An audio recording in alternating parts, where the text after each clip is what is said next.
Spider Nation, welcome back to another episode of Spider-Man's Tangled WebShow. This is episode number 13 if you're watching on YouTube, or if you're listening to us on iTunes, this is episode number 56. Why do we have to have two numberings? I mean, because I'm too lazy to go back and change everything. So, wonderful. Lazy host. That's how we roll. Tonight I'm being joined by James. What's going on, James? Pretty good. Just still got a hangover from enjoying our 4th of July. Congratulations. Awesome. And I'm also joined by Jan. What's going on, Jan? Not much. I'm watching the Kevin Smith commentary to Batman Returns, and it's really funny. So, Kevin Smith, you mean the guy who shits on every DC movie in that commentary? It's really funny. Kevin Smith is funny, though, man. You gotta admit that. Yeah, but he hates Tim Burton because of what happened with Superman Lives, so that whole commentary is biased the whole way through. He's all like, oh, I don't like Burton. But, James, you have to understand that I don't really like that movie, so I don't care that it's biased. But I understand why you don't like the commentary. But I find it funny, so. No, I like it. I just don't like how it's extremely bitter. Like, I didn't get to write a Superman movie because you dropped out of it, or blah, blah, blah, blah. And this is the point where they drive me to drinking. Don't worry, this is water. This is a Batman podcast. We're obviously talking about Batman Incorporated Part 2, John. Yeah.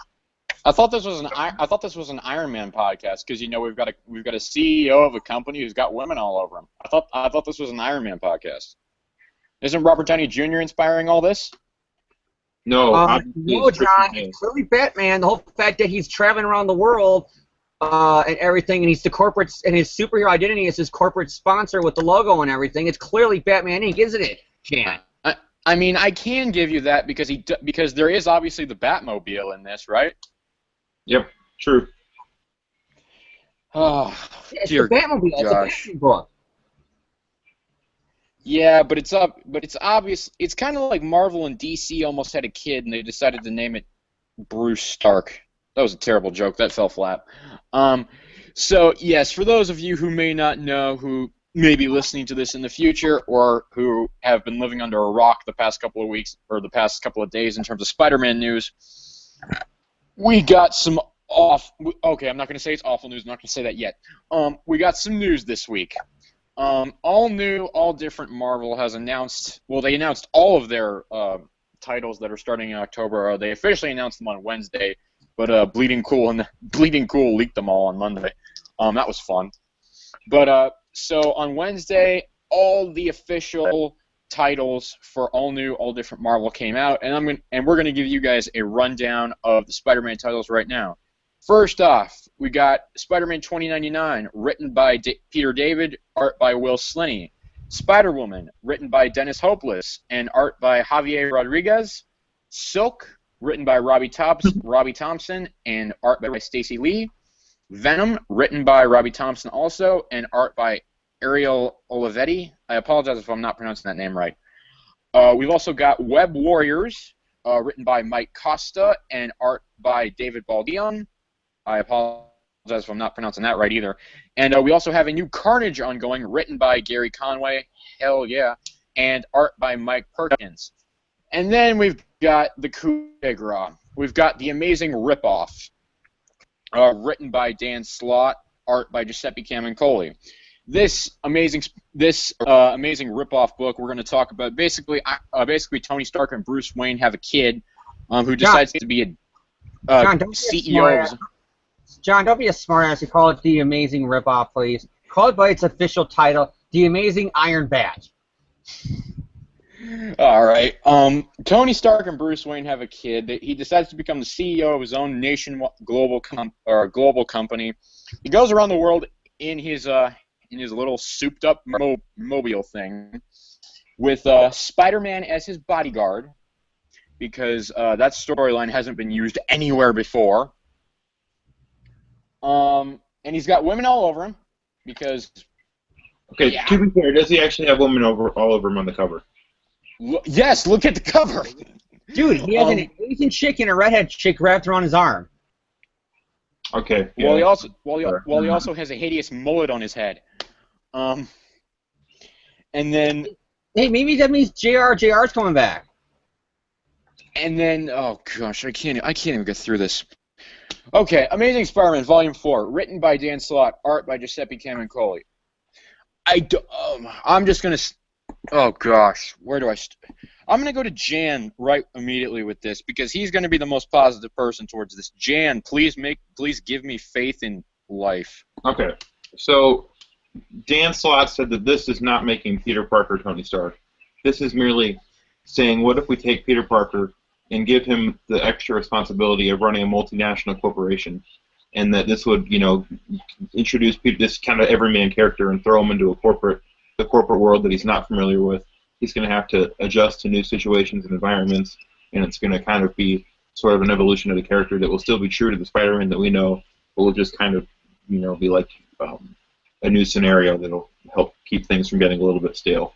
Now, I'm not saying that it sounds like the greatest thing ever. I'm just saying that it sounds like an idea that I could see being pulled off. I don't know if I am 100% on board with the book. I'm going to read it, obviously, for this podcast and just in general because I'm a Spider-Man addict. But, you know what? I don't think it sounds terrible. The only thing that bugs me, and it's a problem that James and I both agree on, is that it's annoying that Marvel apparently says that being married makes you not relatable, but being a billionaire CEO is perfectly fine. And I think that's really stupid because Peter Parker can't be married, God forbid, but, running Parker Industries is fine. So that's stupid. But other than that, I don't really have too many problems with it. I don't know if it'll be that great, but whatever. All right, James, what are your thoughts on Amazing Spider-Man Volume 4? Enough of Dan Slott, please. I'm not trying to be a dick. I'm just don't see the point of him staying on for almost a decade now. Actually, is he just with all these 2 and 3 times a month? Is he just wants to be the guy who can say I wrote more Spider-Man stories than everybody else, and so it's my character or something? Like, what's going on here? You had all these relaunches, and this same guy is the only guy you keep on the same book for 10 years? In Slott's defense, he has sold the book. The issues he's written, especially in Volume 3, despite the fact that we have not been fans of them, they have sold well. I'm not arguing with your point there, but I just wanted to bring that little fact up. True. I'm not complaining either. I mean, if you like his books, if you like Volume 3, you like his book. But I will say, suck it, Titanium. I'm not a fan, and he's just been getting more and more worse, I think, personally, in my opinion. I'm not being a dick. If you don't like him, if you like him, you like him. And I don't know the guy personally. For all I know, he could be a charity-loving guy. It's just me personally, I'm just getting tired of Dan Slott, and this doesn't even sound appealing to me. It's appealing to me when I read this about Batman and Iron Man, but not Spider-Man. And I'm not even bitching about making him mature. It's just do something original with him running his own company and being like them. In fact, I kind of like that idea because now you can that's one thing that I thought would be awesome about Volume 3 is that Peter can now go to superhero shit with Hank Pym and Reed Richards and Tony Stark, and then they can be all he's all yeah, I'm a doctor too now. And I run my own company, and then their comeback would be, no, Otto gave you that. You didn't do that. And then we still Peter Parker, Curtis Parker, even when he has some stuff, he still isn't fitting because it had to be a supervillain. I got it for him. Ha ha ha ha. But at least that's compelling. This is just take everything that works so well with Iron Man in the 70s and take everything that works so well with Batman now, smush them together, and now Spider-Man. I guess that's fair enough. I'm just going to wait until I actually read it to make... to say that it's a complete knockoff. I think we've seen a cover and a synopsis and a few comments by Dan Slott. I'm going to give it a chance. If I read the first issue and I think it's stupid, then I will agree with you guys. But as of now, I'm going to hold off judgment until I actually have read it and stuff. Jan, thou art a better man than I because I'm just trying to say. I'm not trying to sound like a dick here because I'm not a dick. It's just I just don't like this idea with Peter Parker. And I guess I'll segue into my thoughts a little bit. I think everyone who's listening to this or watching this already knows what my opinion on this is gonna be based off the comments and jokes about it that I've been making over the past couple of minutes. I respect the heck out of Jan right now because he says he's willing to stay neutral. He's willing to stay relatively neutral on this until he reads the first issue. Good job, Jan. Unfortunately, I don't want to be that guy. I really don't want to be that guy who just hates on the book before he's even read it.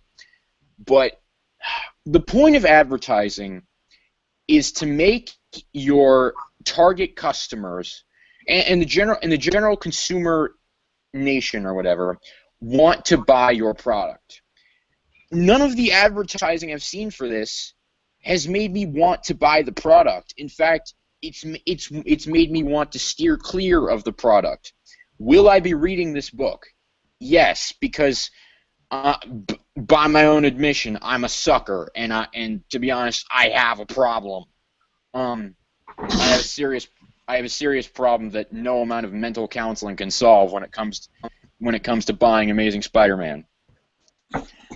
But it's just I don't like this idea. I really, really don't like this idea. It's not even so much the idea of Peter Parker being the CEO of his own company. I was in full support of that throughout Superior, throughout Volume 3. What I don't like is, okay, according to Dan Slott, Spider-Man's going to be Peter Parker's bodyguard. That's just a ripoff. That's just a ripoff of Iron Man. Well, and it's a ripoff of a bad idea from Iron Man too, because like the whole point of having a secret identity is that your loved ones wouldn't be targeted by your enemies, but if you're closely associating your alter ego with your civilian persona, then what's the point of even what's the point of just not coming out and saying, "Hey, I'm Spider-Man"? Because people are still going to go after Peter Parker anyway, because they know that Peter Parker supposedly supplies, technology and is hiring Spider-Man to be his bodyguard. So, like, people are still going to be targeting Peter Parker just as much. I don't understand why he didn't. Because then you're going to have another OMD. Fair enough. He can't have it known because look what happened when Aunt May got shot. That's a bad idea for Spider-Man. Even though here it would work because he's basically Tony Stark, and all the stuff that he has said about Tony. Hey, you don't have a wife. You have security. You have multi-billion power. Peter has that now, but Peter won't mention that because that completely destroys our reasonings for one more day. Mm-hmm. Kind of. And there was a quote from a man who I respect very much, John Semper, the head writer and producer of the 90s Spider-Man animated series. And he gave a quote. It's appeared on several message boards. I wish I could find the origin of the quote. I haven't, but to be honest, I haven't really looked very deeply. But John Semper is attributed to having said that this new direction for ASM Volume 4 changes Spider-Man on a fundamental level. It's just because oh gosh, But see, okay. I don't. Okay, in all fairness, though, we don't know if Peter Parker as a person will be any different. Like, he could still be the Peter Parker that we all know and love. I mean, that's why I'm holding off judgment, because I feel like a lot of what I'm gonna like or not like on this book is gonna be on how Peter is written.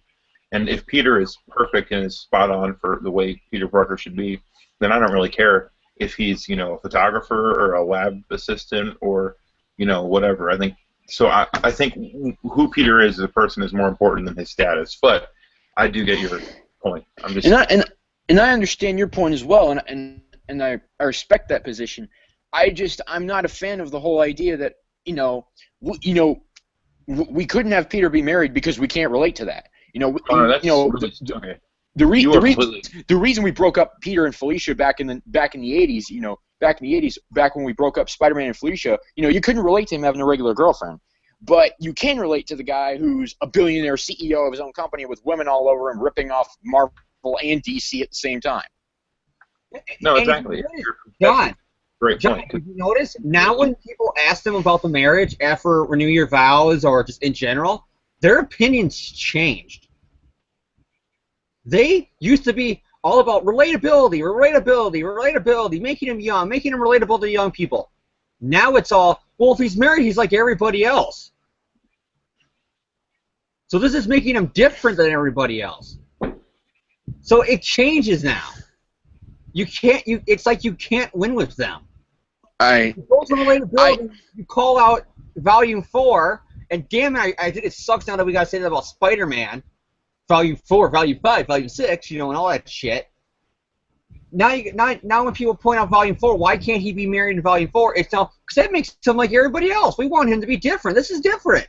Where back during One More Day, it was all about we want to go back to what the character really was. What makes Peter Parker Peter Parker? Because nobody can relate to him when he was buddies with a multi-billionaire.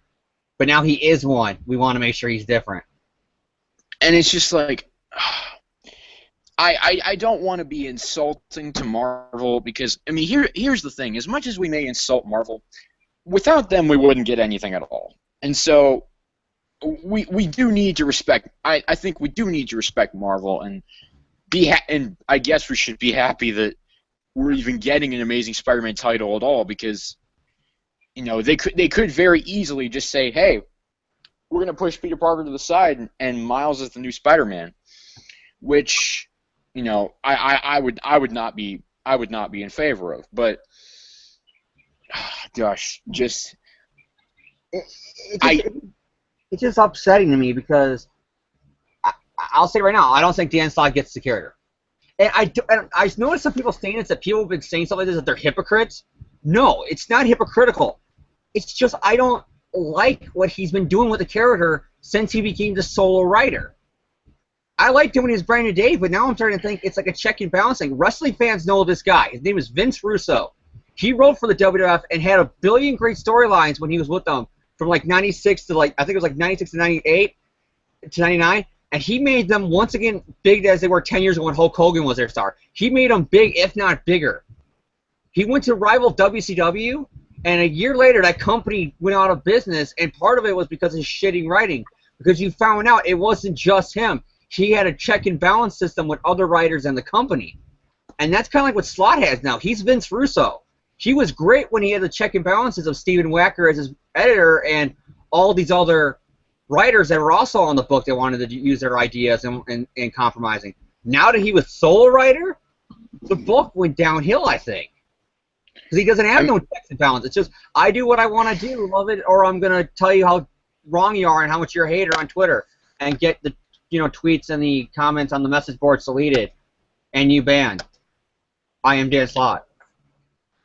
And it's just like, I respect the sales numbers that Dan Slott has gotten Amazing Spider-Man. Amazing Spider-Man is selling better now than it has in a long time. I do respect that. I do. But here's the thing. With Secret Wars, and maybe this is my fault for even slightly believing this, but I kind of wanted to believe that Secret Wars, when they said that everything ends and it's all going to be different afterwards, that maybe that would actually be true, and we'd get... 52 what? And we, it's like, it's not even just an insult. It's not even an insult towards Dan Slott. I kind of wanted... you can go on, John. For a second. I just kind of wanted a new direction on the book. I wanted a new team. I wanted a different take on the character. I didn't want the book to feel like exactly like it has for the past 5 years. I respect the work that, Dan Slott wrote the best-selling comic book of the 21st century. I respect that. I respect his sales numbers. I do not even try to deny the man's sales numbers. But here's the thing.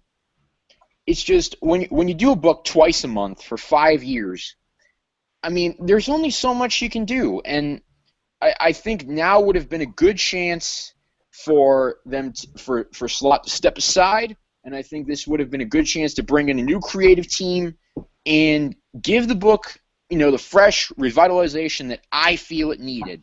Again, no, I'm not trying to insult Dan Slott. I personally feel that, a new creative team would have been welcome at this point. And I'll say this to the listeners and the viewers right now.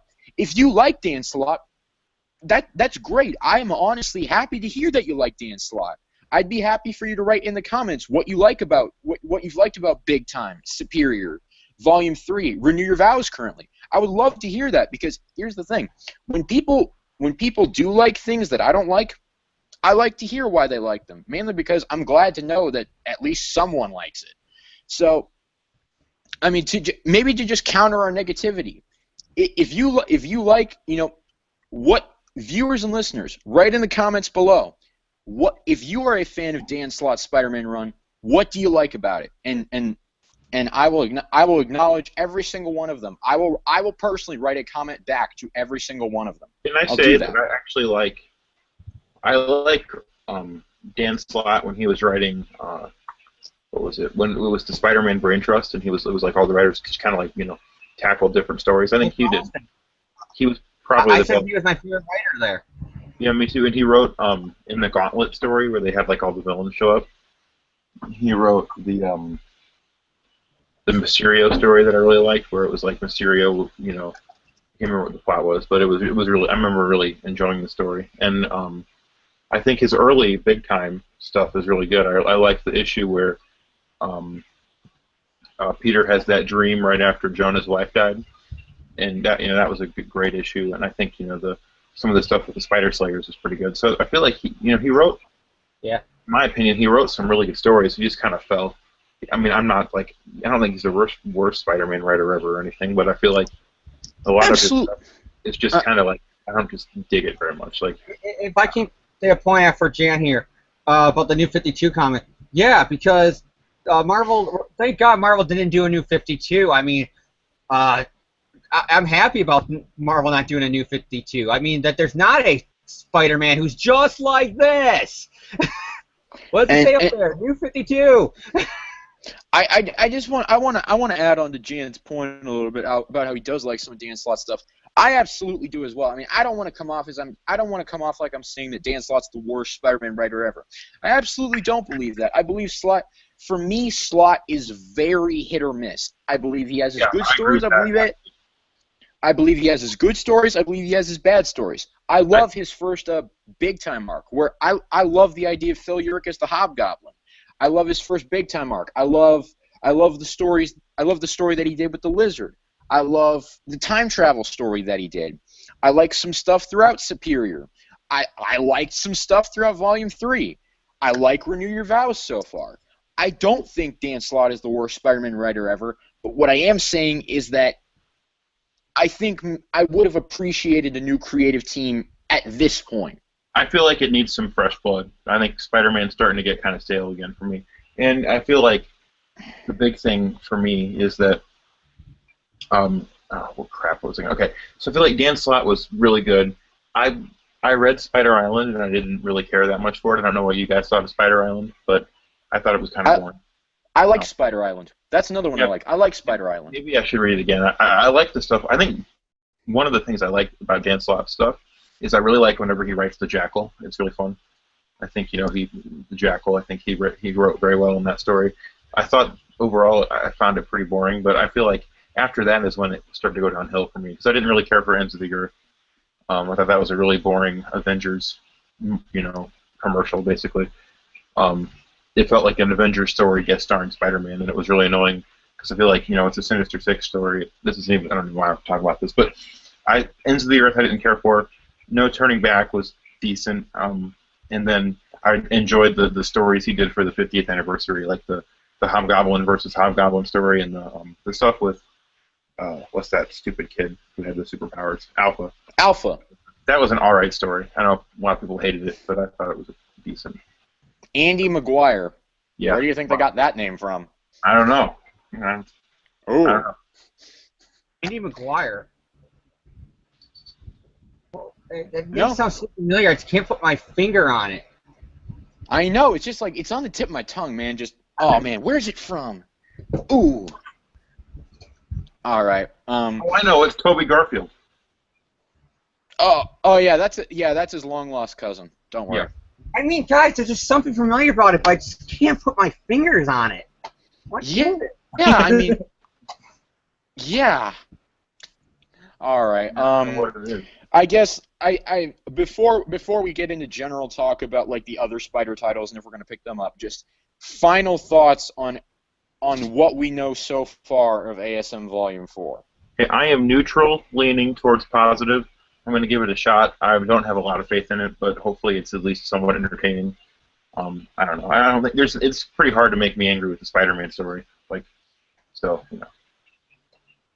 whatever. That's my thought. I'm going to give it a shot. I'm going to read the story. I mean, I love this podcast, so of course I'm going to read the story. I'm not like other people who just skim and burn read them and then just go on a podcast and talk like that. You know me, I'm not that kind of guy. But I'm telling you right now, I'm not looking forward to it. That money is... I'm going to be holding on to that money once I'm going to be gripping onto that money, having second guesses when I'm going to my comic shop with it. I'm telling you that right now. I know that for sure I'm buying Amazing Spider-Man. I'm going to be buying Iron Man by Brian Bendis because that looks awesome, and I'm a huge Iron Man fan. And I think, I've read some Iron Man, and I want to get into the character even more than I am now, so I think that'd be a good kind of jumping on point to start reading the title monthly. And then I'm on the fence about whether or not I want to read Daredevil because I love the Netflix Daredevil show.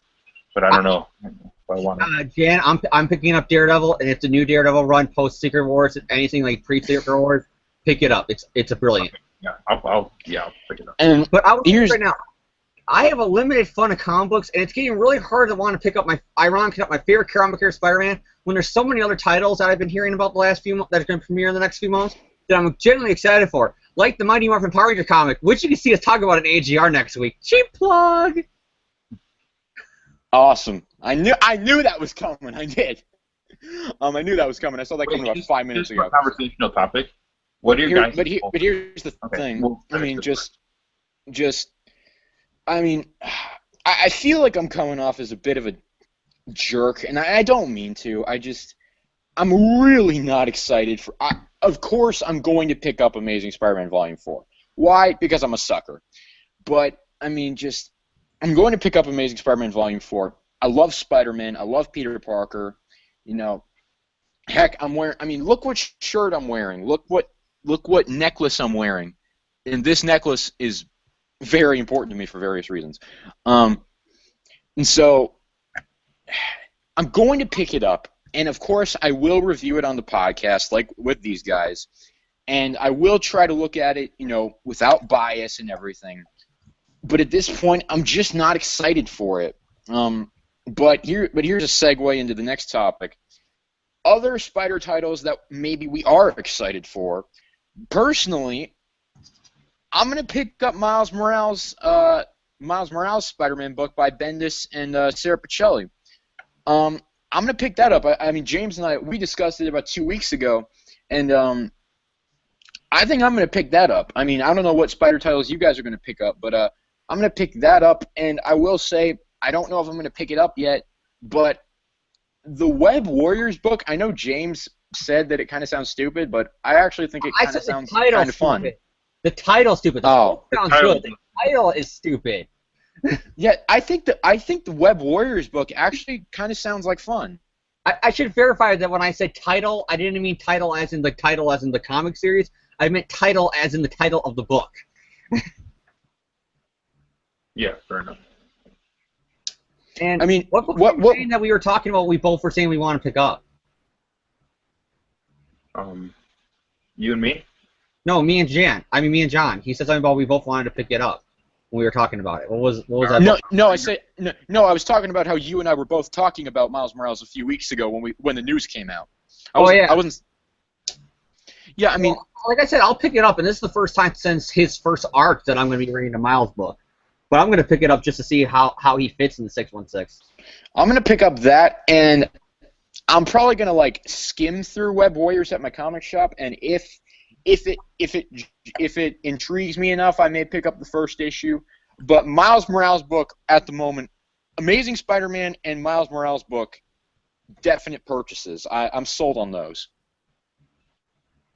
Jan, what about you? Okay. For me, the Spider-Man universe is pretty much limited to Peter Parker. That's really the only thing I'm interested in. So I don't really care much about Spider-Woman. I'm sure she's a great character. And Silk, I didn't care for the character when she was appearing in Amazing Spider-Man. I thought she was really boring and annoying and stuff. But I'm considering picking up Silk just because it's written by Robbie Thompson. And there's probably one Supernatural fan that watches this podcast. But Supernatural is my favorite TV show.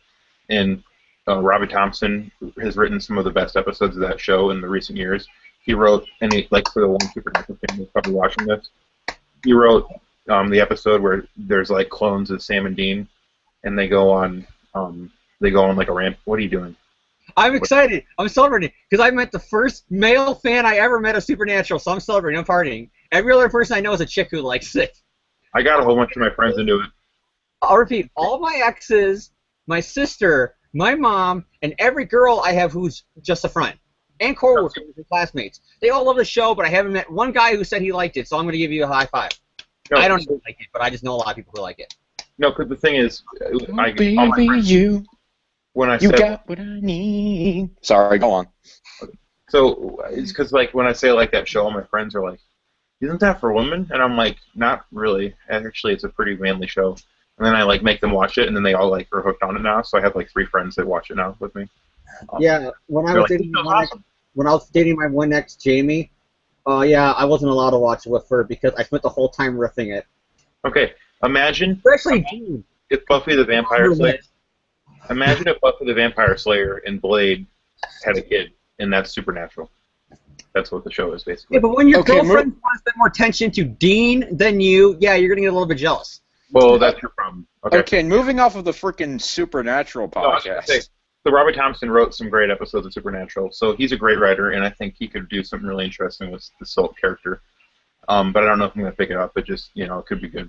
And then the only other one that actually caught my attention was the one, the Carnage one, written by Jerry Conway or Gary Conway or however you pronounce his name, because he was obviously his run on Amazing Spider-Man was legendary. And he's doing the miniseries that the .1 issues right now that are really good too. So I think he's a great writer, and it's him and Carnage sounds like an interesting combination. So I might pick the first issue of that up. But it's looking like I'm going to have a lot of monthly comics I'm reading because I'm reading Spider-Man, Iron Man, and then I'm trying to read The Flash at DC and some Batman stuff. I don't know if I'm going to have the money to read all this, but we'll see. So Carnage is a maybe, and Silk is a probably not. And that's about it. So. All right, so I mean that's pretty much going to do it for the news this week. That was the big stuff that came out this week. We got the all-new, all-different Spider titles officially announced, and there's really not anything else for us to talk about this week. We didn't really get any. We didn't get any movie news this week. No big announcements. So I guess what we're going to turn to now is what I'm actually going to do is I'm going to hit up Amazing Spider-Man Volume 3, number 19.1 came out this week. I was the only one who read it because James is waiting for the trade, and Jan, unfortunately, his comic shop ran out of the copies. Probably because this book is so good that people wanted to go in and get it. I want to verify. John, can you hear me? Yes? Yeah. My whole computer's froze up again. Sorry. I want to verify. I have picked up the book now while I was waiting for, Renew Your Vows to finally come out. I did pick up the issues, and that's why I was able to comment on Ranger Board about them. Wait, so have you picked up this issue, James? Is this live on the podcast? Am I learning of a new development? I don't got the official, not official, that sounds wrong, physical copies, but on my phone, hell yeah. So you've read this issue, so you can talk about it with me? No, I haven't read 19. I haven't read that yet. So that's why during this part, I'm going to mute you, John, and my volumes is 0, and then just message me when you're done talking about it, because I haven't read that yet, and I didn't know you were going to cover it on this episode. Unfortunately, I can't message you for various technological reasons that I don't have a keyboard with me. Wait, Jan, you're on Skype, right? Yep. Jan, message me when he's done. And if you message me before he's done, just to make him spoil everything for me, I will find out where you live, and I'll slap you across the face as hard as I can and challenge you to a Yu-Gi-Oh! Duel. Because I don't want to challenge you to a real duel because you would probably kick my ass. So a Yu-Gi-Oh! Duel.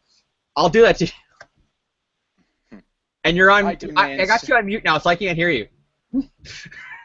All right, so James can't hear this, so I'm just going to say, I demand satisfaction in Warbler tradition. Glee reference for those of you who don't get it. Jan might get it because it stars his boy playing on YouTube. Glee. Sebastian Smythe. AKA Love the Warblers. All right, so Amazing Spider-Man 19.1, written by Gary Conway, penciler Carlo Barberi, inker Juan Velasco, colors Israel Silva, letterer Joe Caramagna, cover artist Yasmin Putri, variant cover Justin Ponser, assistant editor Devin Lewis, editor Nick Lowe. Basic summary, it turns out that at the end of the previous issue, the Wraith did not actually shoot Tombstone. It was actually the Crime Master. So Spider-Man and the Wraith escape, and meanwhile, Mr. Negative attempts to make a deal with the Ringmaster to sort of form, to propose an alliance, and, because they are the last men standing, so they can have control over the underworld. But the Ringmaster refuses. Meanwhile, at that exact same moment, the Wraith shows up, and Mr. Negative reveals that he knows that the Wraith is Captain Yuri Watanabe. And so he basically says, I've just been playing you this entire time with all the tips I've been giving you, and you've just been playing right into my hand. You and Spider-Man. And so now, I'm just going to have you do exactly what you've been doing. And I'm going to have you take down the Ringmaster. And because Watanabe is basically a sucker, she does it. So Spider-Man goes to Watanabe's office the next day, and she says that and it is revealed that Yuri Watanabe, her career is over. She will remain as police captain, but she's basically lost all credibility, and there's no way anyone's going to hire her or she's ever going to get another job after this. And so Spider-Man says, don't try to deny your mistakes, Yuri. You know that you've been wrong. And she says, I know what I did. Whatever comes next, I can deal with it.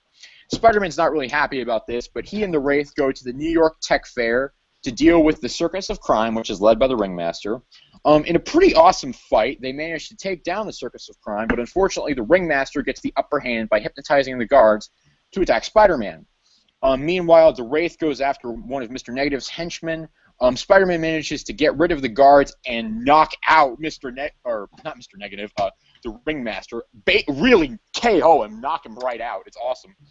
And he finds that the Wraith has basically offed one of Mr. Negative's henchmen. My review of this issue, I'm going to give immediately positive thumbs up. Conway and the team, they've been knocking it out of the park this whole time. I've been giving positive reviews to this book as long as it's been going on. And just basically, pardon my French, but hot damn. I mean, I've loved this story from start to finish. And this issue is another great installment, in my opinion. I love the action. I love Spider-Man taking on the Circus of Crime and basically swatting them aside like they're nothing. Because really, I feel like that's what they should be to Spider-Man. They're just low-level guys, not really much of a threat. So I like seeing Spider-Man having, no trouble taking down the Circus of Crime. I like seeing the inner struggles with Captain Watanabe. I've been praising her storyline basically throughout this whole miniseries. And that's going to continue here because I just love the inner struggle with her. First of all, my prediction that she is basically going to be, she's compromising her career as a result, that came true. So, yay for me. I actually predicted something that was right for once, because for anyone who knows me, I'm always wrong. So I like that. I like that scene. I love the scene with her and Spider-Man on the rooftop. If I can hold the page up to the screen here. For those of you listening on iTunes, I apologize that you cannot see this, but I love this scene right here. It gets so deep into Watanabe's inner struggles. Her dialogue with Spider-Man is just absolutely so well written, and it's just an example of great writing that I feel that Conway employs on a pretty regular basis throughout this miniseries. I mean, I respect Gary Conway, like Jan said. His run on the Amazing Spider-Man, legendary run. It changed Spider-Man forever. And I think Conway is a fantastic writer. I think Barberi and his art team are doing a fantastic job with the artwork on this book. I mean, it's got a gritty, down to earth feel that matches the tone of the story, and it's just positive. I got positivity all around with this book. I mean, we've only got one issue of this miniseries left, and it's kind of depressing because I really enjoyed this issue. I've enjoyed the previous 3 issues, and I'm hoping the story comes to a satisfying conclusion. And I really don't want it to be over. I mean, I'd love to see Conway take on Peter Parker and Spider-Man again. I mean, he is going to be writing the upcoming Carnage miniseries that we briefly discussed, or the upcoming Carnage ongoing that we briefly discussed a few minutes ago. But I'd really like to see him in another Peter Parker and Spider-Man title. But overall, you go ahead first. I'll say something.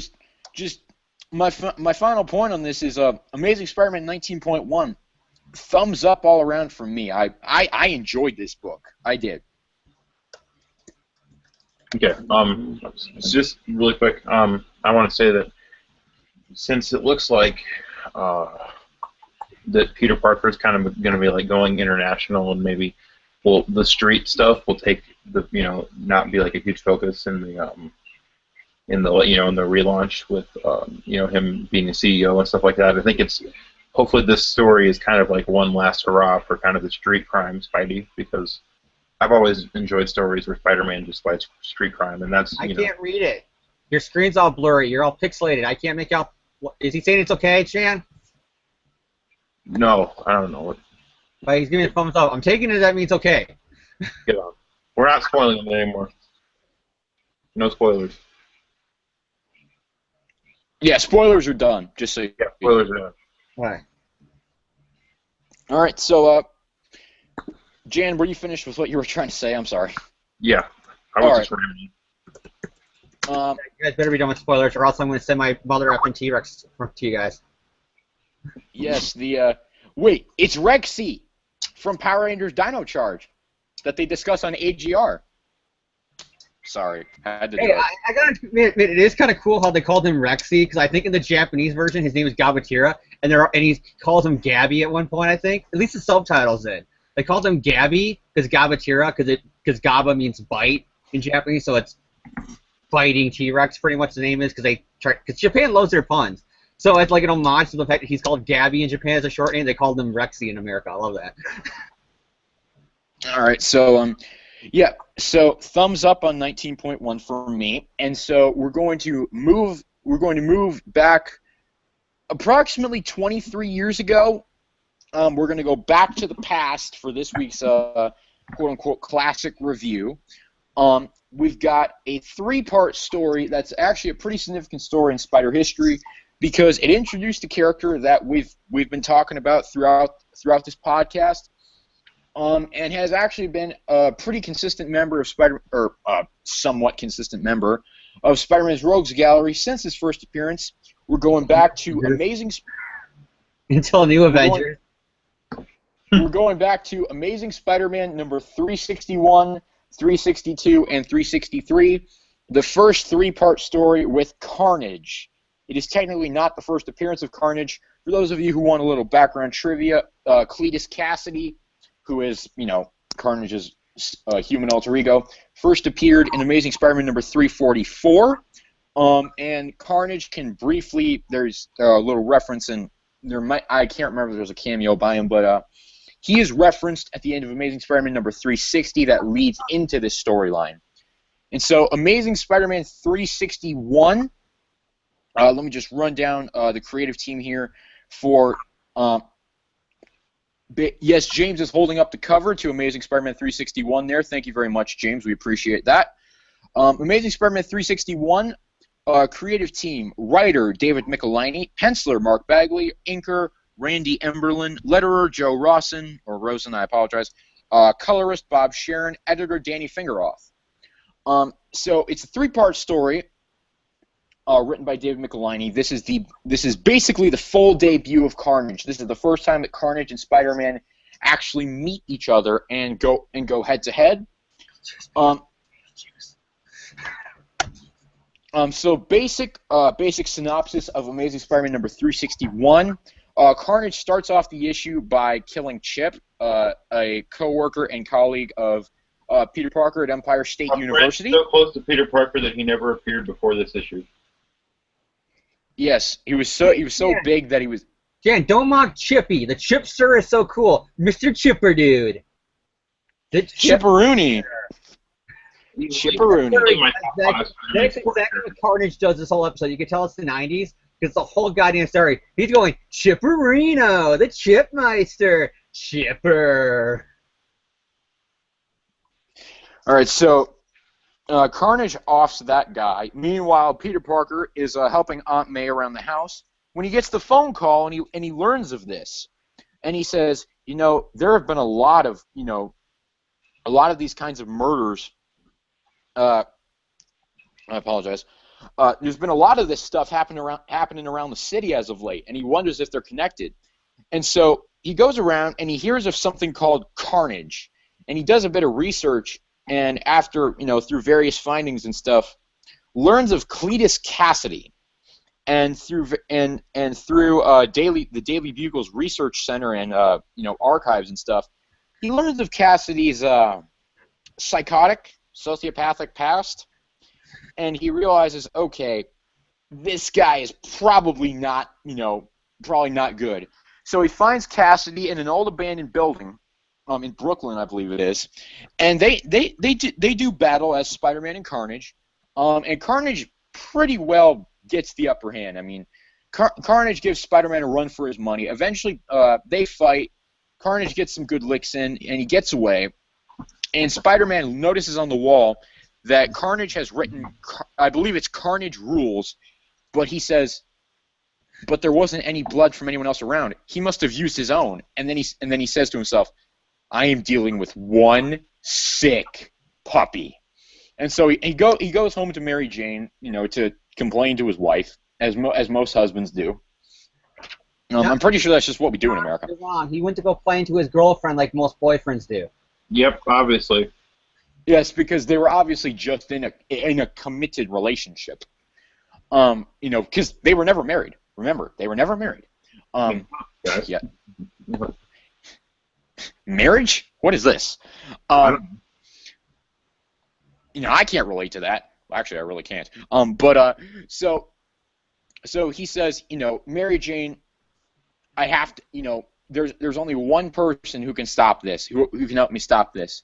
And he realizes that he has to set Venom loose, because for those of you who may not have read the previous appearance of Venom, which was in a two-part Venom story in Amazing Spider-Man 346 to 347, Spider-Man and Venom did battle on a deserted island, and Spider-Man left Venom there under the illusion that Venom had succeeded in destroying Spider-Man.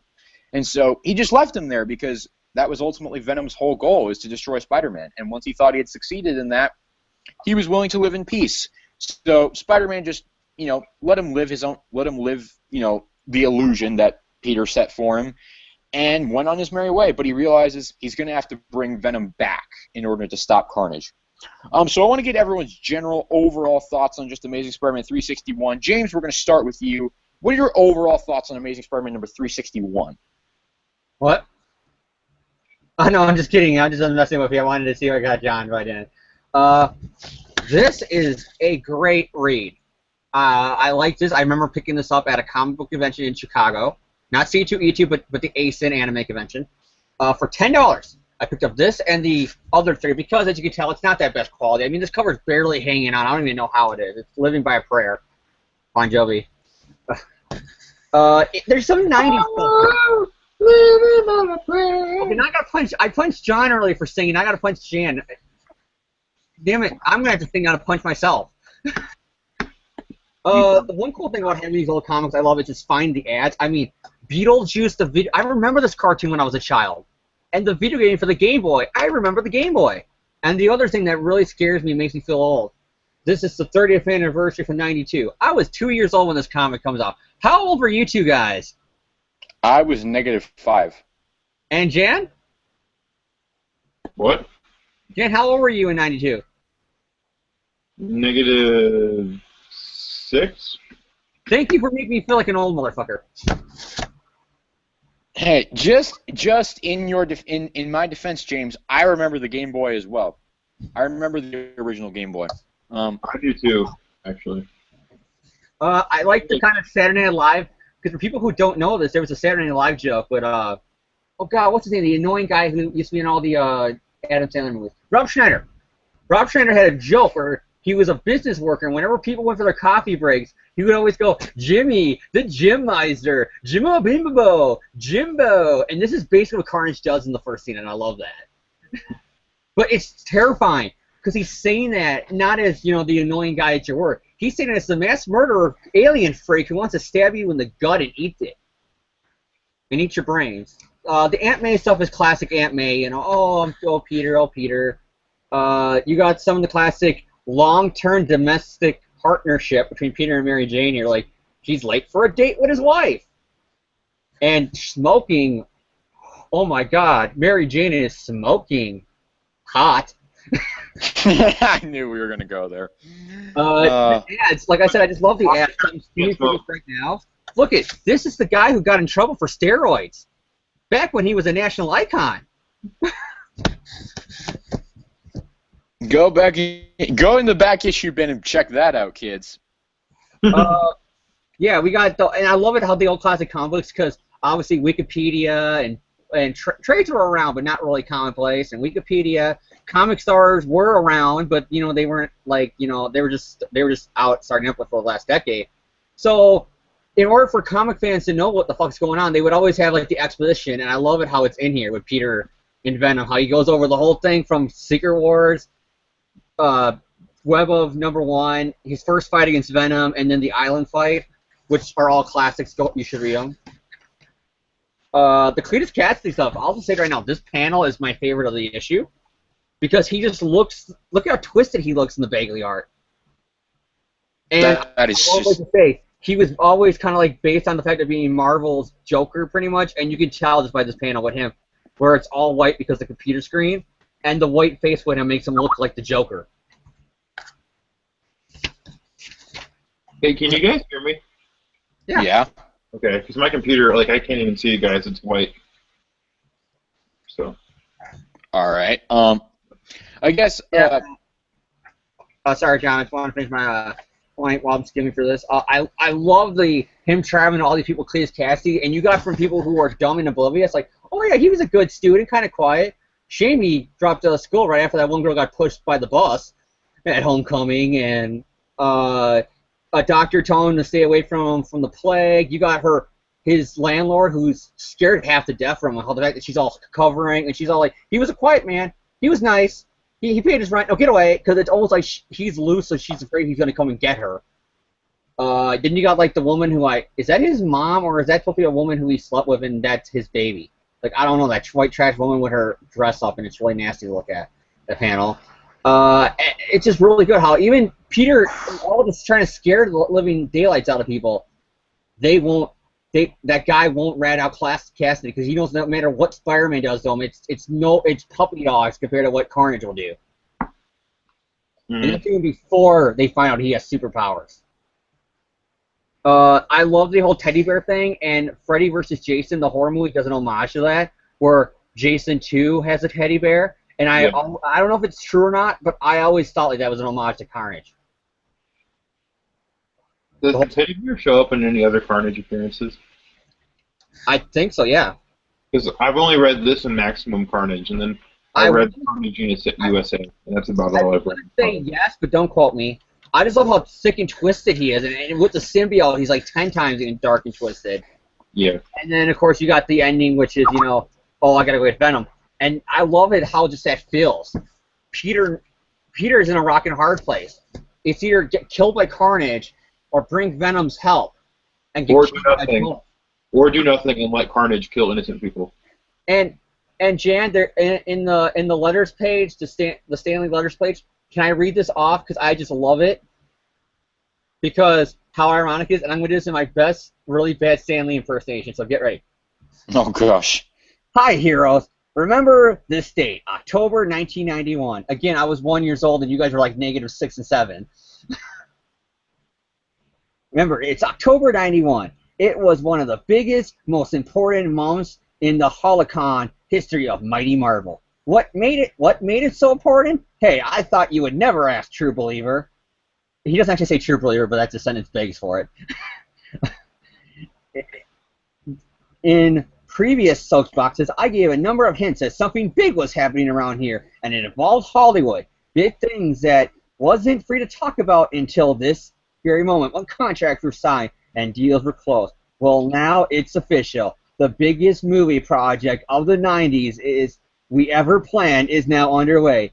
If you guess Spider-Man, all caps, then award yourself a 25-cylinder Nobel Prize with fuel injections.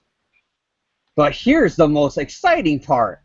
Guess who's going to write, direct, and produce the first ever big budget feature that Marvel ever had about the wall crawler? Would you believe James Cameron, who's coming off hit movies such as Alien, Abyss, and both Titanic? Ironically enough, he says both Titanic Terminator thrillers. I want to point out that before Titanic came out, this sentence says 2 Titanic Terminator thrillers. Yep.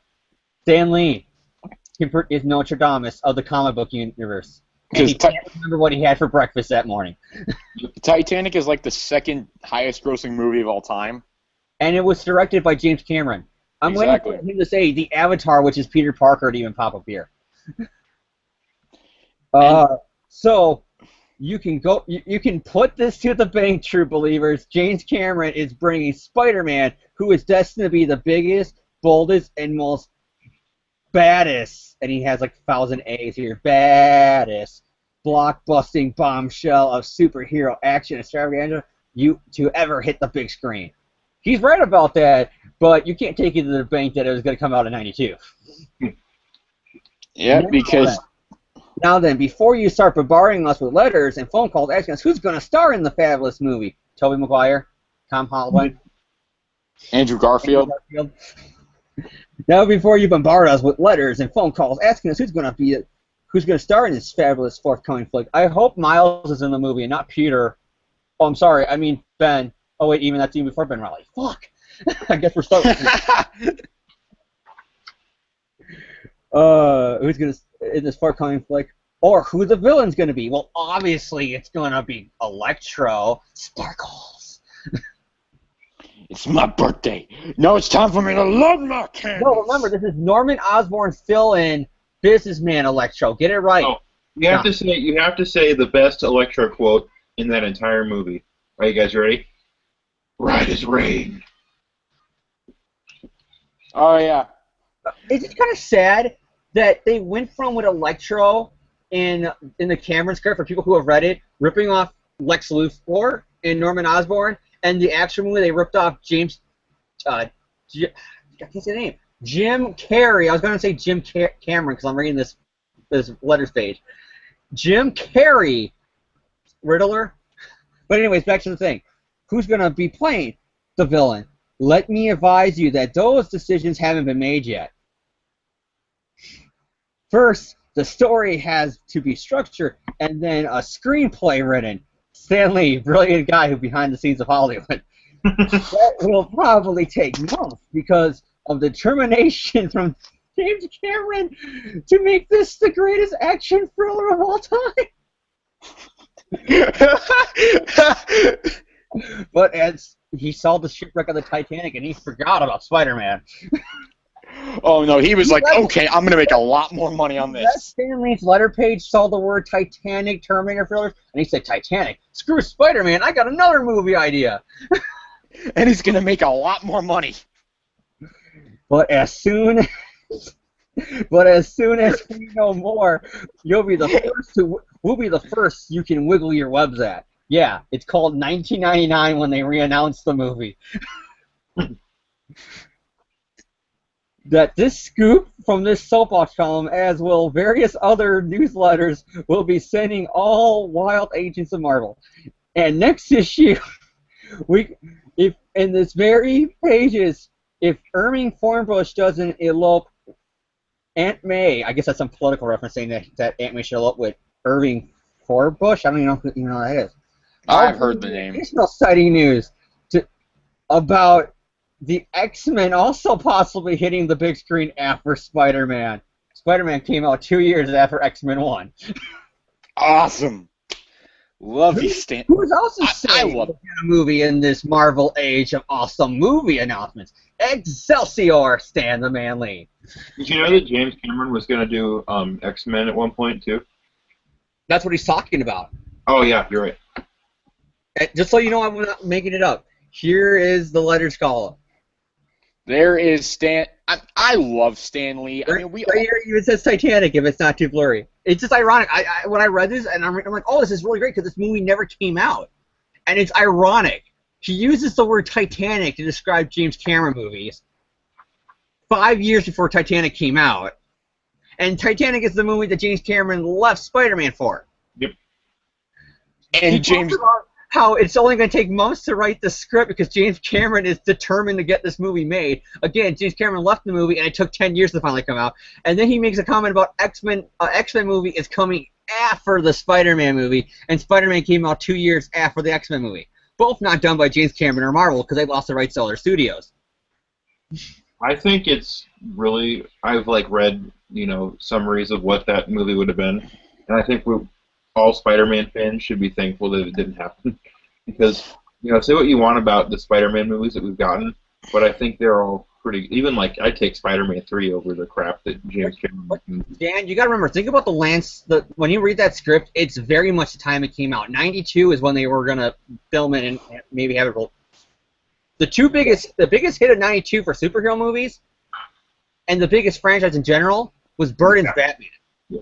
So that's why the script is that way. They had to compete in fan of Burton's Batman.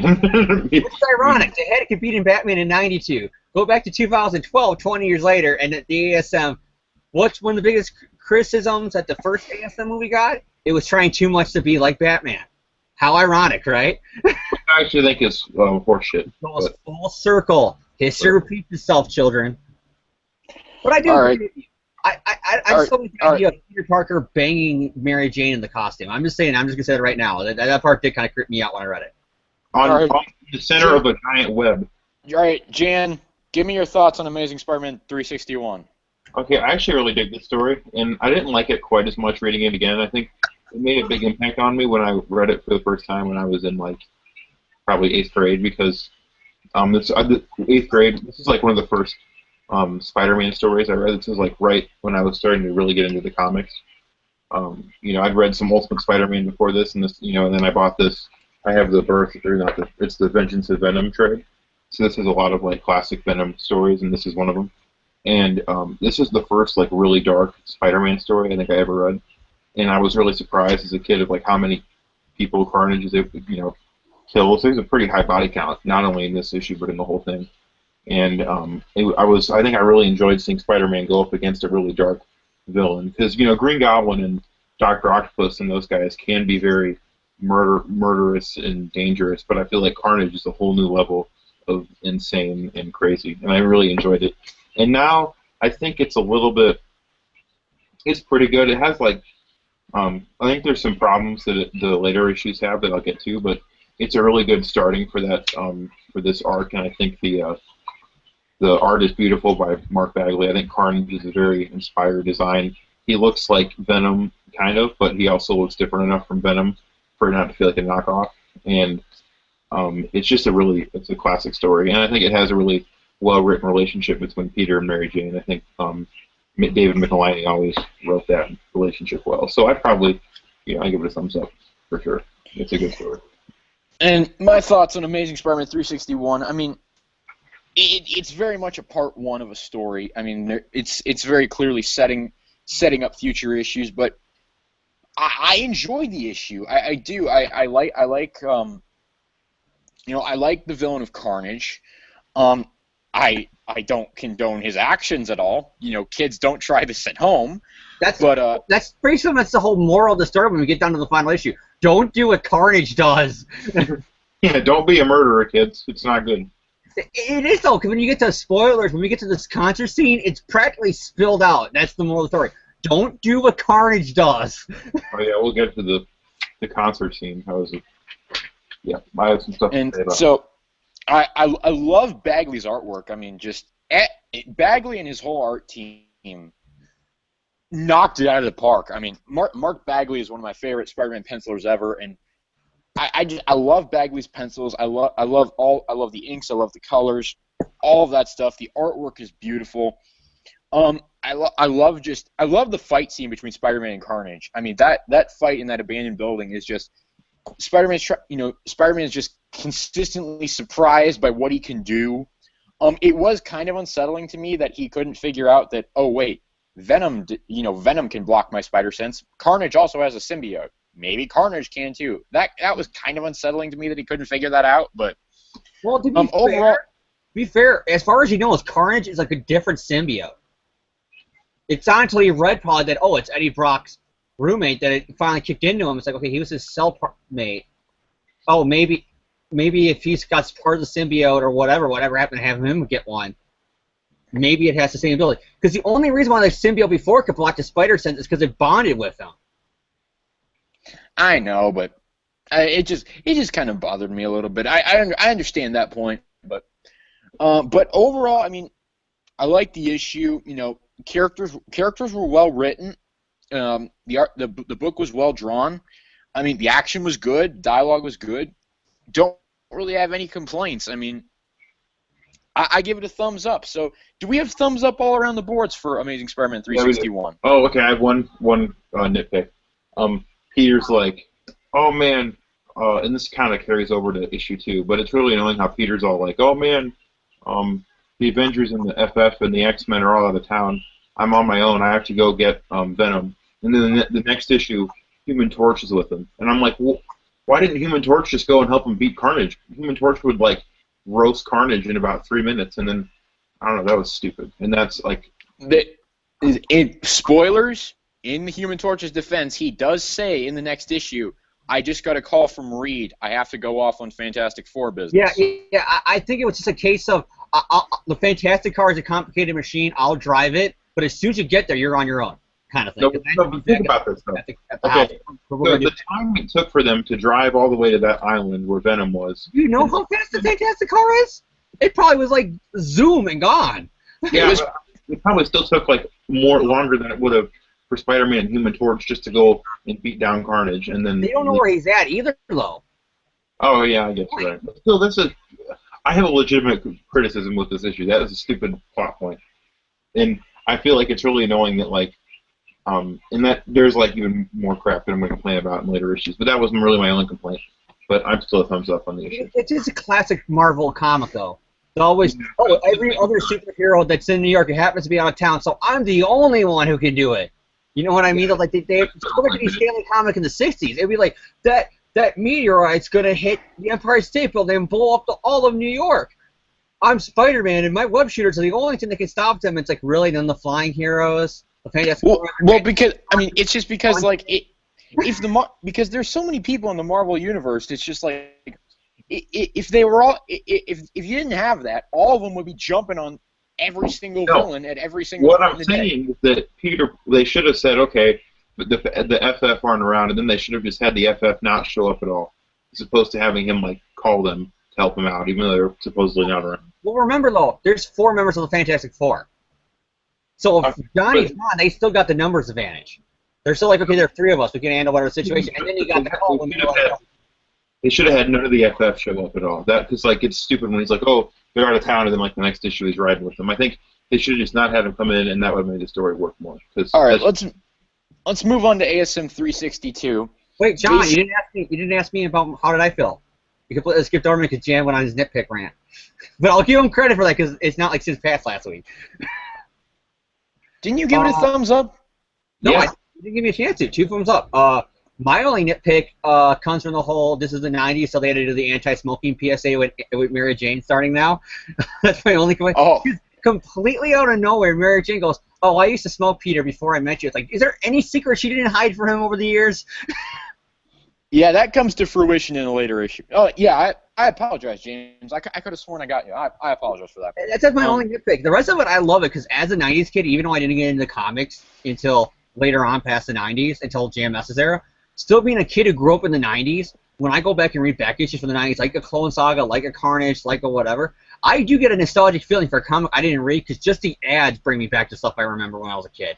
Or, you know, the artwork or the cultural references. Everything still reminds me of either the 90s show, so it makes me feel nostalgic, or it makes me remember, you know, just my childhood in general. And so just because of that alone, I had to give this book 2 thumbs up. Because I'm a 90s kid, so yay to the 90s. And I give it a thumbs up as well. So moving on to ASM 362, basic summary: Spider-Man and the Human Torch go to the deserted island where Venom is. and they convince Venom to help Spider-Man take down Carnage because Carnage is taking out innocents, and Venom can't have that. Because Venom is just that screwed up. Because he's like, oh yeah, I'm gonna hurt people, but I also don't want to hurt innocents. But then I'm also gonna hurt innocents so that other. Oh gosh, I don't understand Venom. I really don't. But Exhibit A, Peter Parker's daughter Annie, because even though Eddie didn't have a dialogue while he's doing it, knowing him, people always says she's your son, so the sins of the father are passed down to the children, so she's not innocent either. Like that's the reason why I'm not that mad about it, because I'm pretty sure that in Eddie Brock Twisted Head, that's his reasoning. It's that Eddie innocent because of your sins, and/or killing her is okay because I'm getting back at you and destroying your innocence. No, I'm not insulting the writing. I'm just like, yeah, Eddie Brock's nuts.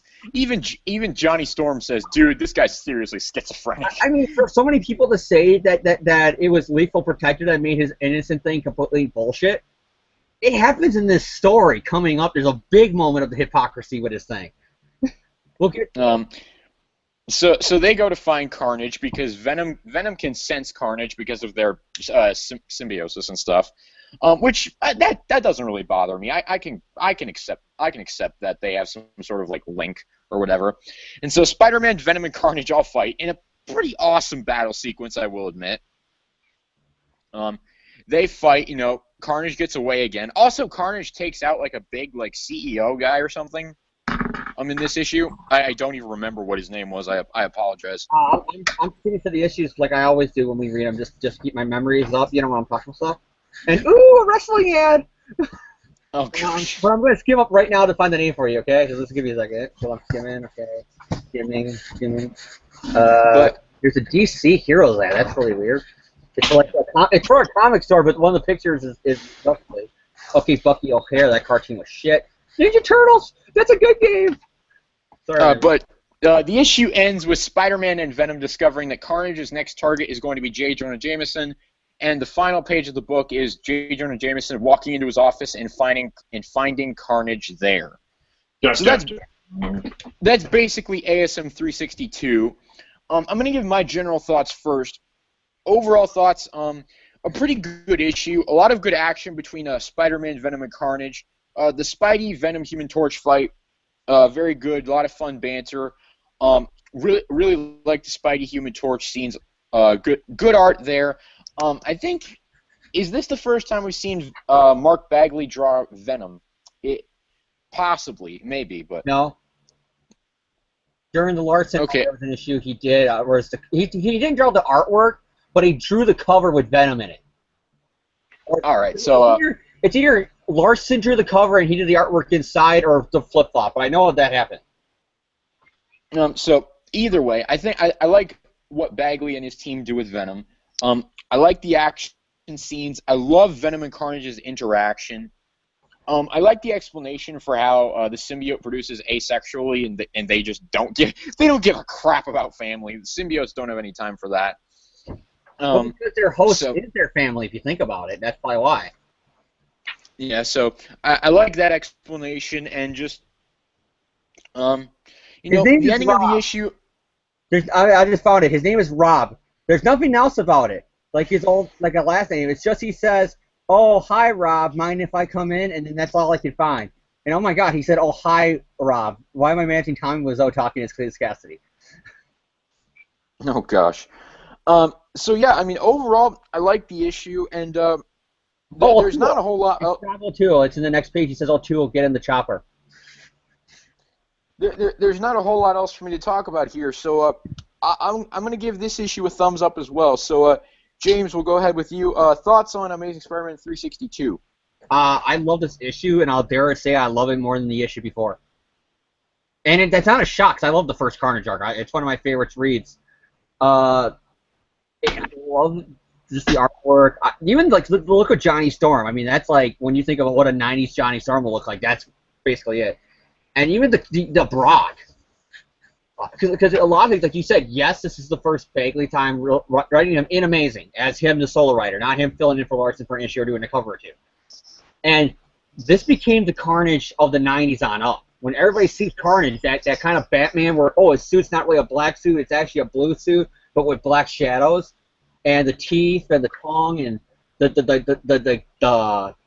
I forgot what, the slime, ooze, whatever you want to call that green saliva, that all comes from Bagley. Like, look at the McFarlane one. It's just an evil version of the McFarlane and even the Larson one.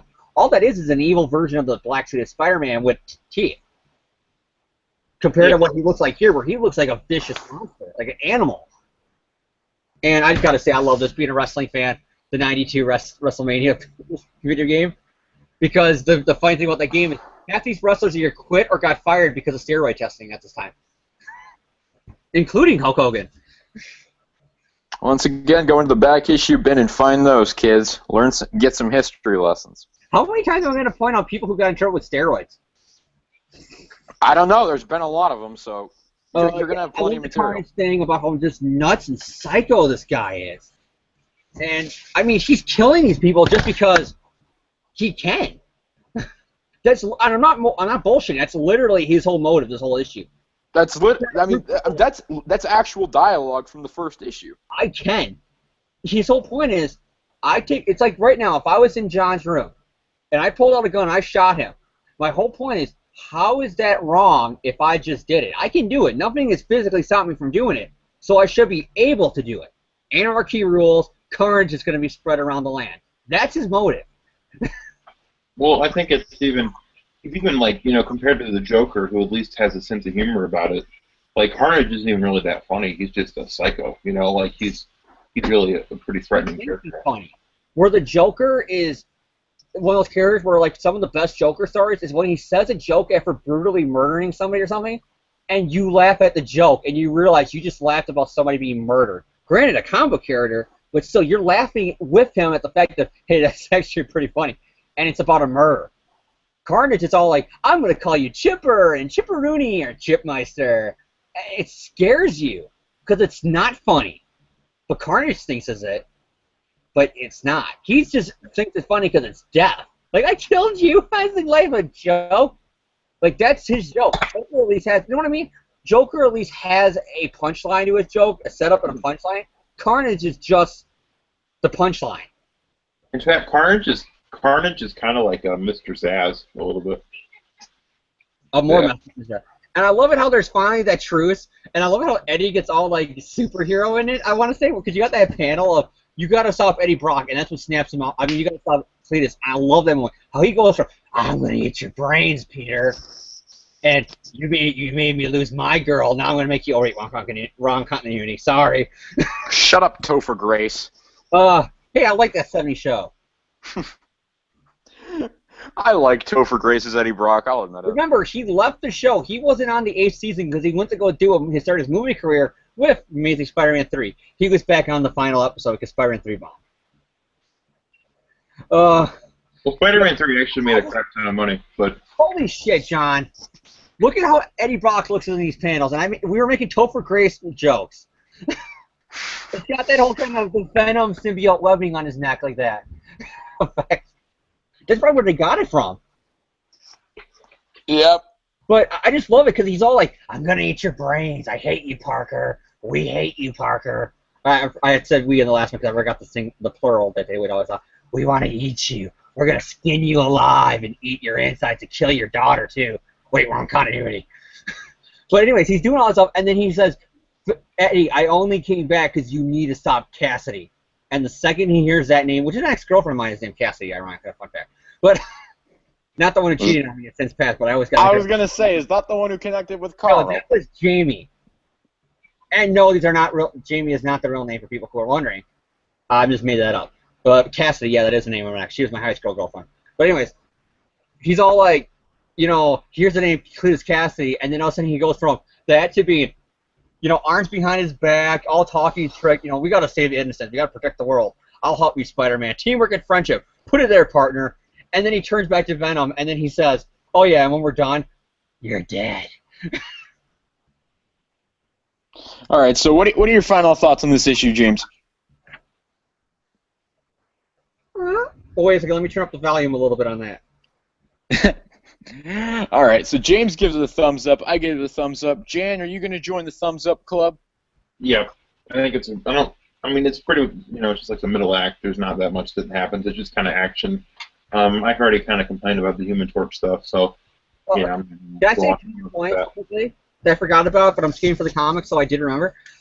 Just the thought of Eddie Brock Venom and everything going on with Annie right now. Here he is tickling the baby and says, "Don't worry, I got you, tickle, Gucci, Gucci, goo." That's the most fucking creepiest panel now ever. Yeah, no kidding. And also, I do love it. Cassidy, for a psychopath who's insane and doesn't think straight, he does have a point. Brock, I got so bored and annoyed by you constantly talking about how you want to eat Peter Parker's brains. Well, he didn't say Peter Parker, he said Spider-Man, but you know what I mean. He's like, I got so annoyed at you saying how much you want to eat his brains and stuff like that. He's right here. We're here. The two of us are stronger than him. Let's team up and kill him. And then Eddie's like, and then Venom showing that he's not really even an anti-hero. He's still a fucked up, messed up guy. But this is where the innocent comes in. He says business before pleasure, meaning he thinks of Cletus as, think about it, all the stuff he hates Spider-Man and the revenge and killing innocents and all that stuff he thinks. He sees him as the lesser of two evils. In Eddie's fucked up head, Peter is the lesser of two evils in his head. That says something when you go back to how Eddie was mind frame at this point, where it was kill Spider-Man every 5 seconds. Yeah. All right, so back to Jan. Jan, what are you thinking about ASM 362? I had something I was going to say and then I forgot. And I'm trying. Okay, yeah. So I think it's interesting that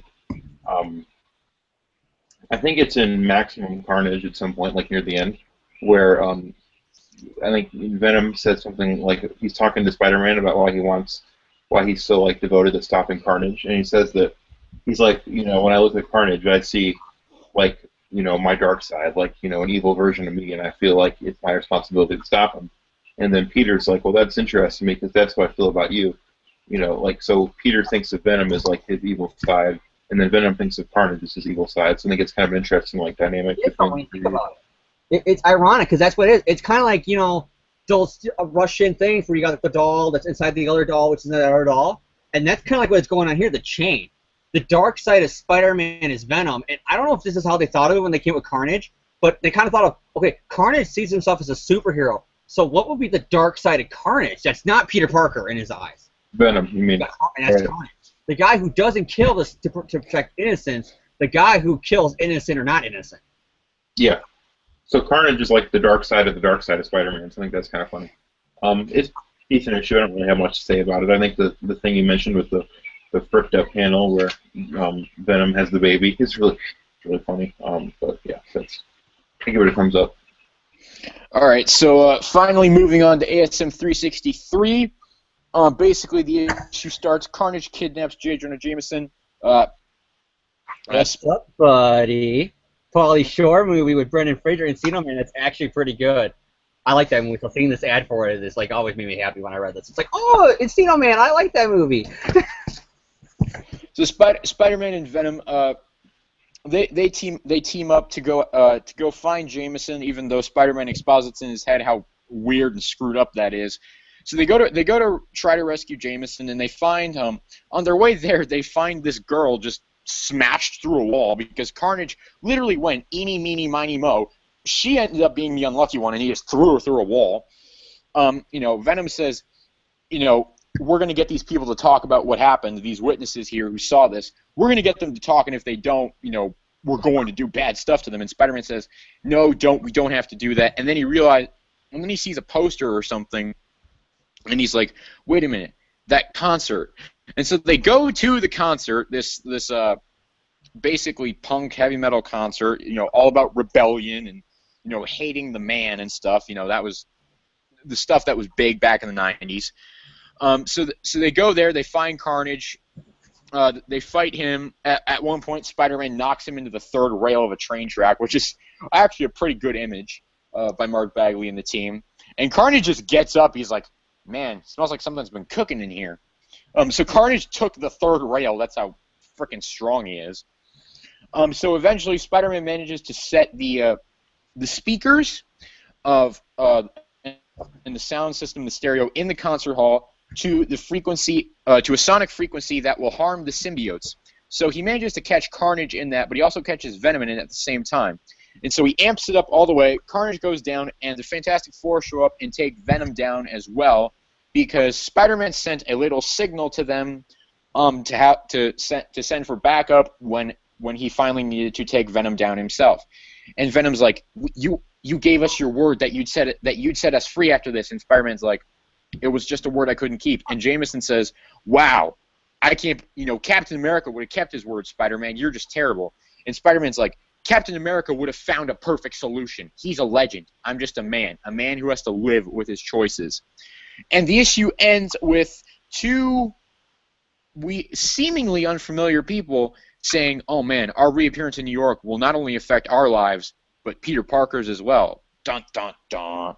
People who so Jan, What people don't know, the next panel after this that was cut up in the comic, there's actually a deleted scene here. Did you guys ever hear about this? I'm not bullshitting. There's a deleted panel where the reason why it looks so weird with the Shocker and Spider-Man one, where I looked at there is an opening there, that like someone else is there. That's because originally in that panel, Peter Parker was standing next to the grave of Gwen Stacy when the dad walked up in all right one continuity. Oh gosh. See what I did there? Deleted scene. I see what you did there, James. Andrew Garfield and I knocked it out of the park. Andrew Garfield and Campbell Scott got royalties for that. All right, so Jan, we haven't started with you yet, so we're going to start with you. Jan, what are your thoughts on ASM 363?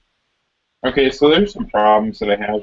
I feel like this issue is a little bit like, I don't know. I feel like it. Maybe you guys disagree with me. I feel like Carnage just like runs through the subway and is like knifing everyone, and then there's no.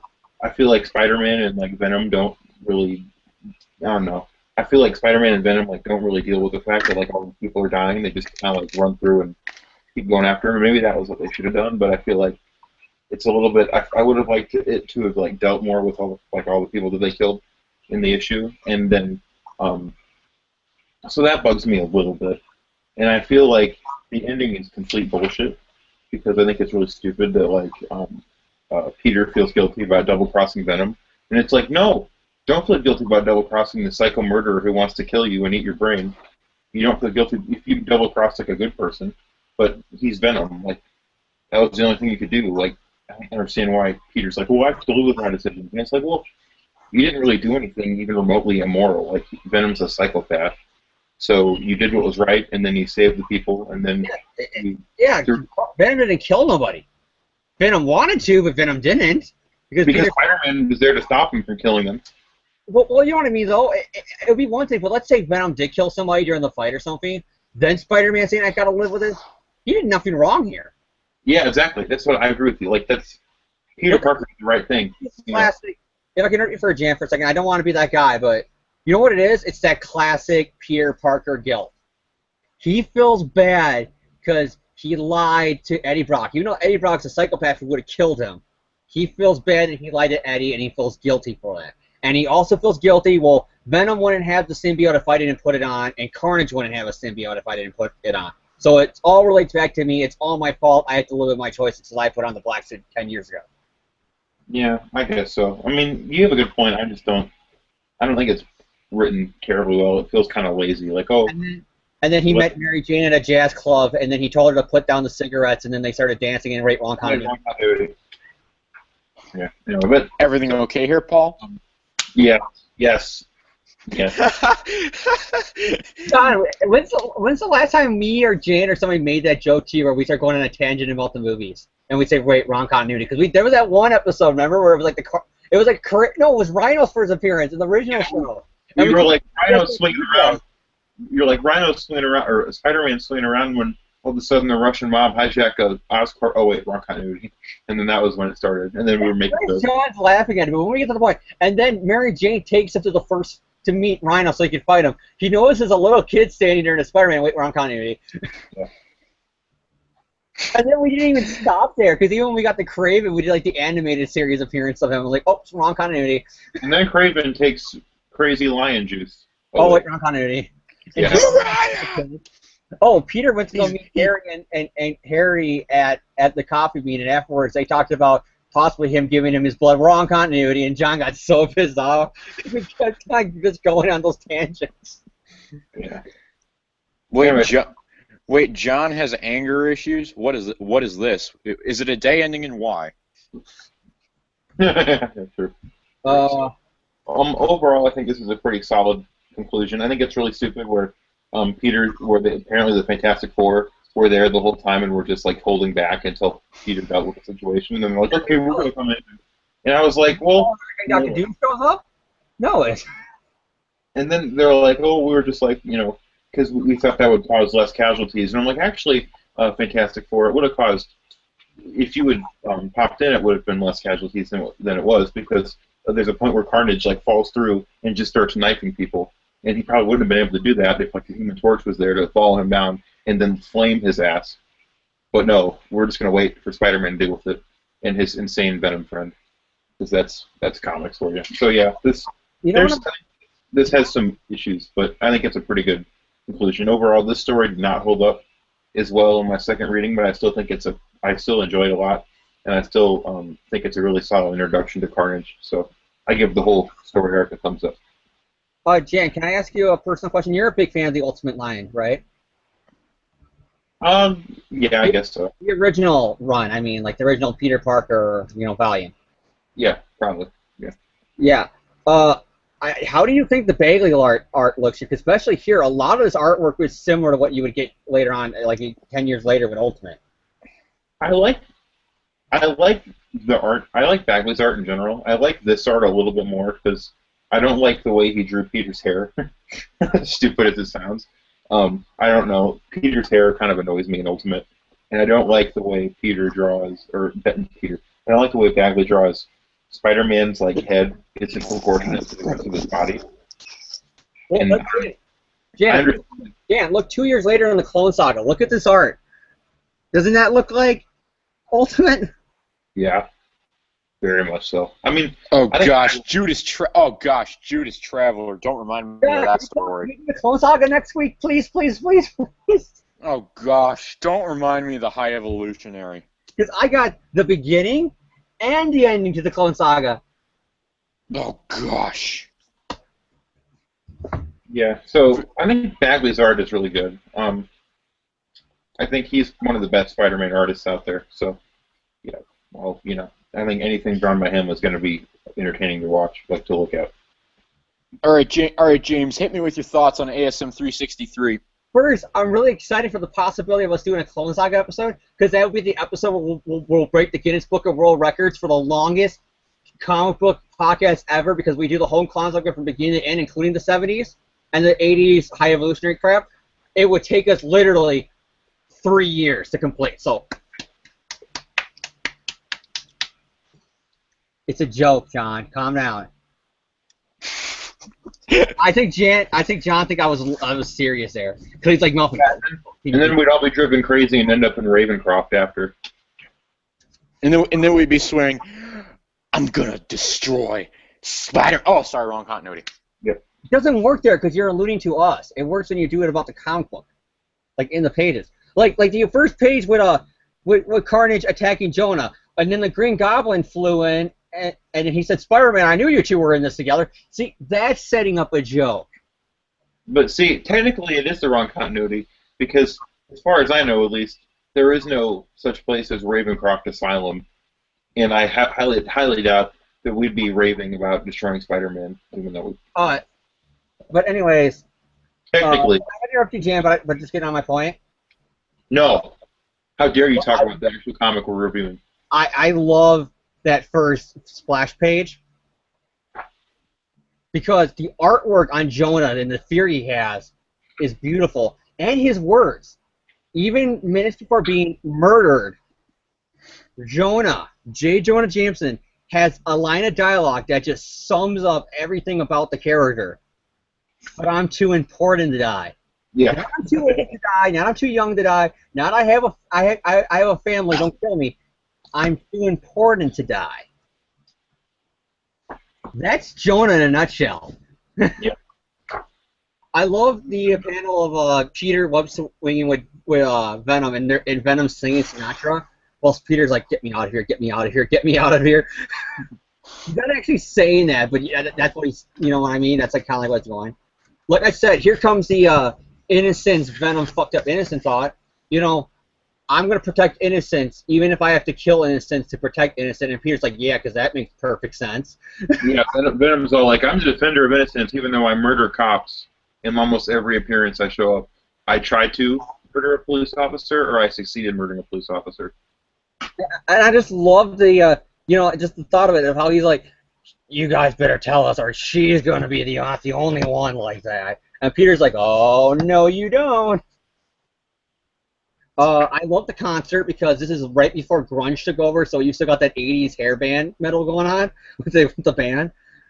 I just love the, like I said, here comes the moral show, though. Because Carnage jumps on stage, slaughters the security guard, not the band, because he's probably a fan of the band. But he jumps on the stage, slaughters the bodyguards, and then he takes the microphone and says, "Hi kids, I'm Carnage. I kill people for a living." And then he starts mapping out anarchy ruling. And then even in this teenage 90s rock and roll, anti-established attitude, teenage rebellion, anti-authority, they're all like, but we don't want to kill people. And then you gotta get the one Charles Manson ripoff, and the crowd goes, no, he's right, the blood must rain. And then Peter's like, let's not and say we did. I love that. Does that whole sequence just gives this comic book an A, in my opinion.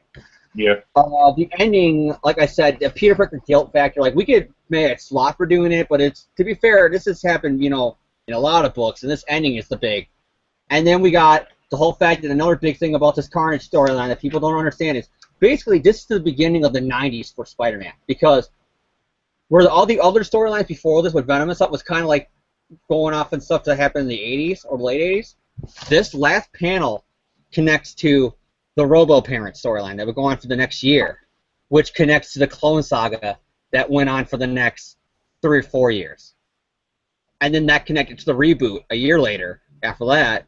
So all the 90s comic books can all be linked back to these 3 issues right here. Fair enough.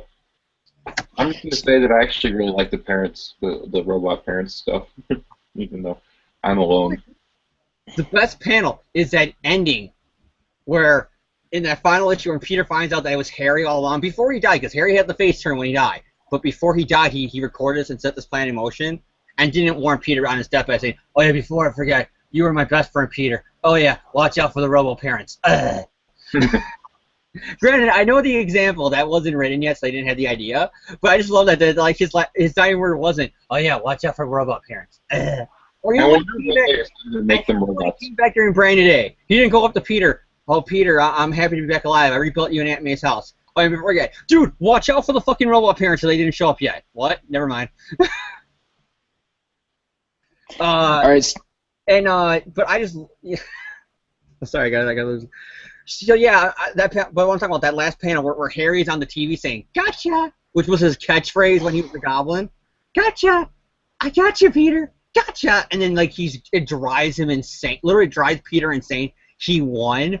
It's the only time ever that Harry won as the Goblin, and it's powerful. He's like "Gotcha," and then Peter checks his text messages and he says "Gotcha" once he realizes that Harry is the girl who is Mary Jane's leaving in 408 wrong continuity. Oh gosh. Harry reveals that he's the one who threw Gwen off the height and then laughed at Peter from above. Oh wait, wrong continuity again. Harry reveals that his master plan, after 3 movies of build-up, his master plan, the plan that we've been waiting 2 sequels to see, his just evil, maniacal plan to hurt Spider-Man, is to break him and Mary Jane up. To be fair, he wanted to kill him. That first scene is him wanting to kill him. Yeah, and then he's like, hit him, like, it's like, what does he say? Like, first we attack his heart, and then it's like, oh man. We attacked his heart! Yeah. You gotta admit, I love that. Because that's the callback to the first movie. And when I heard the ghost in order to say that line, it's like, holy shit, he is the Goblin! And then you get to that ending, and it's like, oh. Yeah, and it's really lame. I'm like, oh yeah, his plan is to break them up, even though they were getting pretty close to doing that already by themselves, so that Harry's help. Yeah, he didn't really need help. Because I remember being in the theaters, and he says, "I'll do whatever you ask," and it's like, oh, this is really like Norman when they built the climax in the first movie, and he goes, First we attack. It's the same line, and then that look on Harry, I'm like, and then it's a complete dud. You're my best friend, Pete. It was your father's own glider. Like literally, I'm like all up high. Like, Okay, gentlemen, let's losing it. James, thumbs up, thumbs sideways, or thumbs down on ASM 363. If I wish I was Otto Octavius, mind swap with me, just so I can have the extra arms just for they can give the thumbs up. All right, my general thoughts. ASM 363. It's getting late. It's almost midnight here in Ohio, and my parents have to work in the morning, so I got to wrap this up quick. Yeah, and I got somebody I want to talk to, so yeah, let's hurry this up. And so, I like the issue. Satisfying conclusion to the Carnage story. Good action scenes. Good art. Basically, just I like the issue. I don't really have anything new or original to say, so I mostly agree with James. So, thumbs up from me. So I guess that's going to do it for the reviews, and it's also going to do it for this episode of the podcast. We thank everyone who's tuned in. We thank everyone who's listening to this. Shout-outs for the week very quickly. Jan, give any shout-outs you want. Kevin Smith, Batman on Batman. It's really funny. And he does a commentary for Batman Returns that has made stitches. It's great. All right, James, any shout-outs?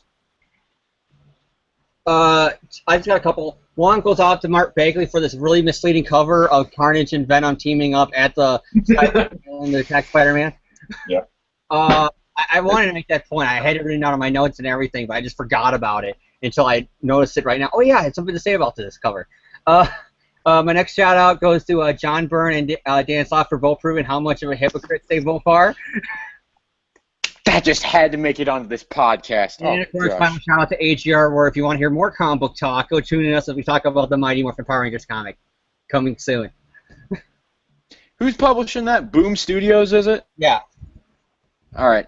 I'm actually going to say something right now about that. I'm going to pick the first issue up. I'm going to give it a try. My shout-outs this week, Marvel, Stan Lee, Steve Ditko, Dan Slott, Nick Lowe, all of them. Without them, we wouldn't be here. A special shout-out because I just got a notification on my phone. Shout-out to @JoshuaLeeYoung4, who's now following our Twitter account. So thank you, sir. We do appreciate that. We do appreciate that. Congratulations, John. You're now the FE of our podcast. Oh, dear gosh.